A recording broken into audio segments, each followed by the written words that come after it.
There is a saying in Nigeria, we say, he who wears the shoe actually knows where it pains him. So we know what our issues are, and we know what solutions will work better for us.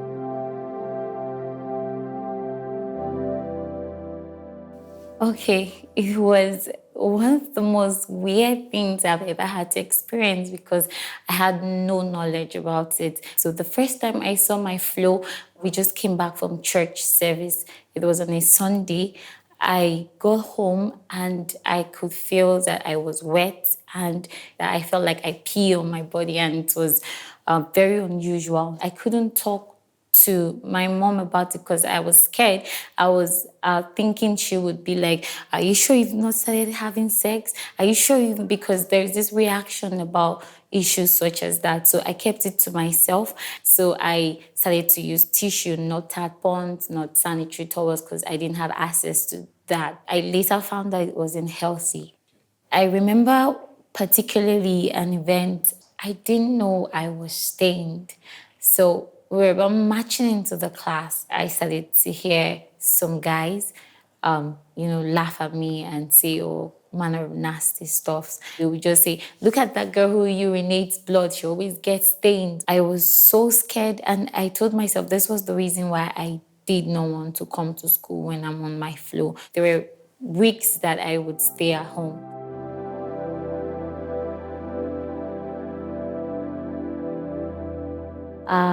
I think it's one of the bad experiences I had growing up. She was my best friend at the time. We went to school together, and I started to notice that she would skip classes. So I would go to her house and, meet up with her auntie, and her auntie would say sometimes she feels dizzy, sometimes so she'd rather just tell her to stay at home. It was after a while we got to find that she was pregnant, and we were preparing for our exams. There was no way she could enroll into school with us because, schools in Nigeria, they have this, when you're pregnant, you don't come to school. So she started to work as a cleaner at the time because she had medications, she had to get drugs and all of that. So after a while, she was complaining of, complications. She was having issues. She couldn't sleep at night. So at the end of the day, she had induced labor, and that put her at risk and the life of the child as well. So we learned that she died as well as her baby. She was 17 at that time. She was 17.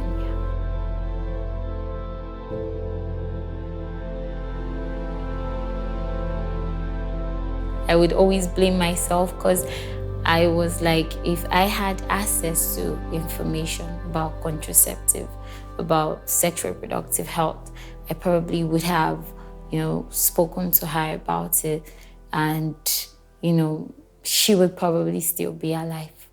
It was painful.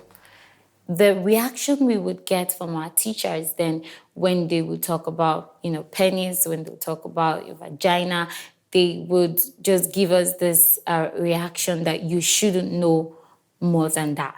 They would just tell us, when a man meets with a woman, she gets pregnant, and that's how you're born. They felt like they were protecting us, but they were not actually protecting us. They were hiding the truth from us, and we got to learn the truth the wrong way.